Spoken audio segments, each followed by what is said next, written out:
Hey, what's going on, everybody? Hope you are doing well. The December jobs report is out, and the United States economy has added 216,000 jobs. This, of course, has shocked markets because it beat expectations of 175,000. So in today's video, we're going to unpack that jobs report because there's something very peculiar going on here that we need to talk about, and you're not going to hear it in the mainstream media. We're also going to talk about how this actually impacts the housing market and why we do need to pay close attention to it. So let's go ahead and jump right into it. In December, the US has added a whopping 216,000 jobs. It smashed estimates of 175,000. But with that said, they are comfortable predicting that next month's print will actually be revised down sharply. In fact, it could even come in below the expectations of 175,000, which would mean that today's report was actually a miss. Now, why do they say that? That's because 10 out of the past 11 months was revised lower.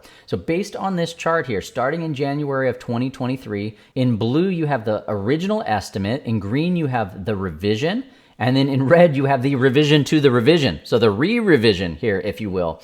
And you can see that over the course of the last 12 months that every single month was revised lower, or at least lower than the original estimate, with the exception of the month of July. The original estimate was 187,000. It came in at 236,000. But these downward revisions take place well after the initial report, long after it's fresh in everybody's mind. The majority of the metrics they track came in really strong in December. And if you start with unemployment, we remained at 3.7%.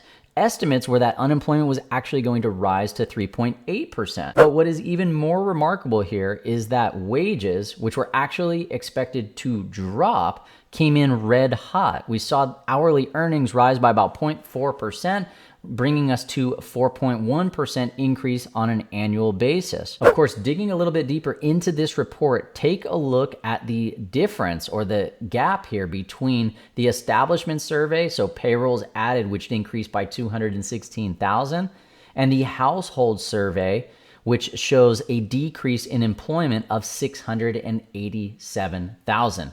And if you look over the past year, you can see that generally they track rather closely, but we started to see a disparity or a gap start to form in about April, and it's gotten wider and wider and wider. And if we look at some more of the details, the number of people that are actually employed part-time for economic reasons, these are people who are working part-time because their hours had been reduced or they were unable to find full-time jobs. That's up 333,000 over the year. And then the number of people who are not in the labor force but want a job, that has increased by 514,000 over the year. But the biggest shocker, and the one that you're not going to hear in the mainstream media, is that the number of full-time jobs dropped by 1.5 million in December, while part-time jobs exploded higher by 762,000. So this chart right here shows full-time jobs and the monthly change. You can see right here that we saw a reduction of 1.5 million. And this chart here in blue shows the change in part-time jobs coming in at 774,000. On the news of this jobs report, the 10-year treasury yield spiked. It went up over 4%, which is arguably like a psychological key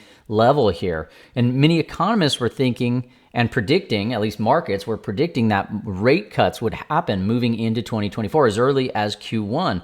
Well, if the economy is doing so well and the job market is so strong and wages are growing, then the probability of the Fed cutting rates in early 2024 has probably gone down. In addition to that, mortgage rates track the 10-year treasury yield. You can see we saw a slight uptick. The average 30-year fix today is now hovering at about 6.7%. So other than mortgage rates, how does this actually impact the housing market? First and foremost, if we're seeing full-time jobs be reduced substantially, that means that there are less people earning a full-time wage. And they're either having to go out and get a second job to make ends meet, or they're going to be ultimately making less income, even if wages have gone up. And so what that could do, if we see continued weakness there, is that it could mean that some potential homeowners are going to turn into sellers over the course of this year, bringing more inventory to the market. And if they need to sell, they become a motivated seller. And if they become a motivated seller, that could potentially put some downward pressure on housing prices. And in addition to that, for the potential home buyers out there, if they're needing to work 2 or 3 jobs or create side hustles just to earn extra income, to make ends meet, or to save up that extra money to put down on a property, and housing affordability remains at these all-time highs, it means that buyer demand is going to remain relatively low as well. In either case, this is something that we have to watch really closely, because the headline number comes out and it sort of feeds into that narrative that the economy is doing really well. It's very strong right now. But when you dig into those numbers, it's really easy to see that there's some peculiar things taking place. Anyway, that's all I have for today's video. Let me know what you think. Leave me a note in comments below. If you got any value out of this, please hit that like button. Consider subscribing. We'll see you on the next video. Take care.